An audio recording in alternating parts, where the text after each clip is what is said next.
بندہ اللہ سے معافی مانگ لے تنہائی میں تو بندے اور اللہ کے درمیان کا معاملہ ہے، اللہ تعالیٰ اسے معاف بھی کر دیتے ہیں، وعدہ ہے اللہ کا کہ ہم معاف کر دیں گے، معاف بھی کر دیتے ہیں اور وہ گناہ ختم ہو جاتا ہے، اس کے اثرات ختم ہو جاتے ہیں۔ لیکن اب وہ صحابہ کا دیکھیے مزاج دیکھیے کہ انہوں نے سوچا یہ کہ میری توبہ، میں اتنی توبہ کر لوں، اللہ تنہائی میں کر لوں گا توبہ تو شاید تلافی نہ ہو، تو انہوں نے اپنے آپ کو پیش کر دیا اور وہاں نبی کریم صلی اللہ علیہ وسلم کے لیے بھی آپ نے بھی انکار ان کو پہلے ہٹایا، توجہ نہیں کی ان کی طرف، ادھر سے رخ موڑ لیا۔ اور یہی قاضی کے لیے بھی ہے کہ اگر کوئی آدمی آ کر کے اپنے کو پیش کرے کہ زنا کا اقرار کرے یا کسی ایسے گناہ کا جس میں حد واجب ہوتی ہو، تو قاضی جو ہے اس کو اگر نظر انداز کر سکتا ہے تب تو نظر انداز کیا جائے گا، لیکن اگر اقرار اس طرح سے ہو جائے جیسے یہ 4 مرتبہ اقرار ہو گیا تو اب اس کے بعد قاضی کو معاف کرنے کا حق نہیں ہے،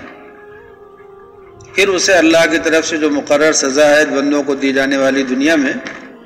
وہ سزا جاری کرنی پڑتی ہے۔ یا کوئی گناہ اس طرح کا 4 گواہوں سے ثابت ہو جائے تو پھر قاضی کو یا بادشاہ کو یہ اختیار نہیں ہے کہ وہ اس کو معاف کر دے، وہ اس سزا کو جاری کرے گا، لیکن 4 گواہوں کے ساتھ ثبوت کبھی نہیں ہو پاتا اس طرح کے گناہ کا، کبھی ہوا ہی نہیں کہ 4 گواہوں نے مل کر کے دیکھ لیا ہو کسی کو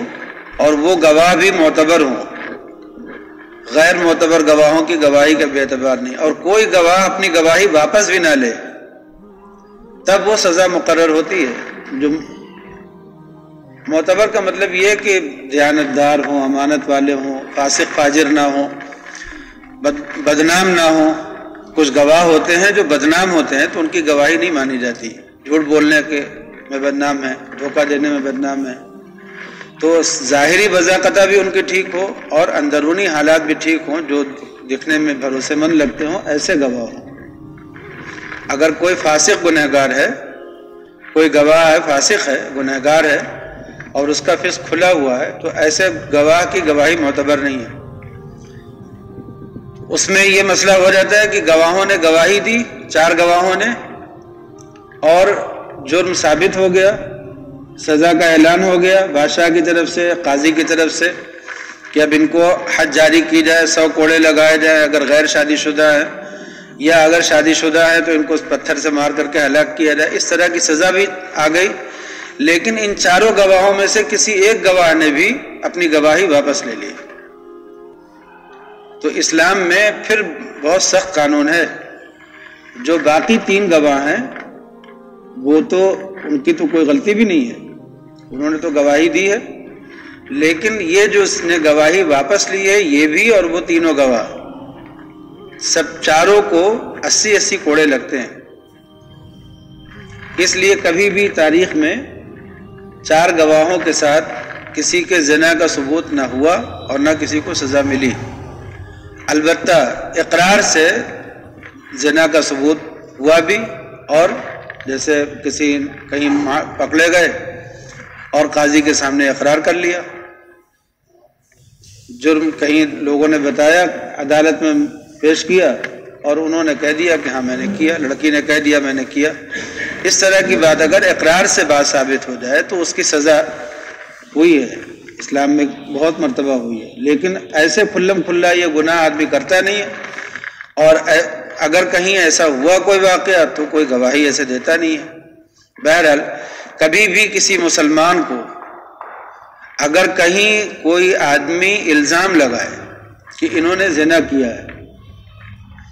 تہمت لگائے، چاہے اس نے اس کو اپنی آنکھوں سے دیکھا ہو، آنکھوں سے دیکھا ہوگا تب تو الزام نہیں ہے، تب تو جرم ہے، لیکن اگر وہ اس کو 4 گواہوں کے ساتھ ثابت نہیں کر سکتا ہے تو شریعت کہتی ہے کہ پھر اپنی زبان بند رکھو۔ شریعت کا قانون ہے کہ اگر تم نے اپنی آنکھوں سے بھی کسی کو دیکھا ہو تو بھی اپنی زبان بند رکھو، اگر بولے تو شریعت کہے گی کہ 4 گواہوں کے ساتھ اس کو ثابت کرو، اور اگر تم نہیں ثابت کر سکتے ہو تو 80 کوڑے کھاؤ۔ اسی لیے اسلامی معاشرے میں کوئی آدمی کسی پر زنا کی تہمت نہیں لگا سکتا، بالکل اپنی زبان بند رکھنا ضروری ہے۔ ذرا سا کسی نے کہا کہ تم نے یہ گناہ کیا ہے، وہ قاضی کے وہاں پہنچ گیا، اس نے کہا کہ میرے اوپر انہوں نے زنا کی تہمت لگائی ہے۔ قاضی کہے گا تہمت لگانے والے سے کہ کیا تم نے ایسا کہا ہے؟ وہ کہہ رہا میں نے دیکھا ہے، میں نے اپنے آنکھوں سے دیکھا ان لوگوں کو زنا کرتے ہوئے۔ تو قاضی کہے گا 4 گواہوں کے ساتھ اس کو ثابت کرو، ثابت کرو تو ٹھیک ہے، نہیں ثابت کرو تو 80 کوڑے کھاؤ۔ اسی لیے اسلامی معاشرے میں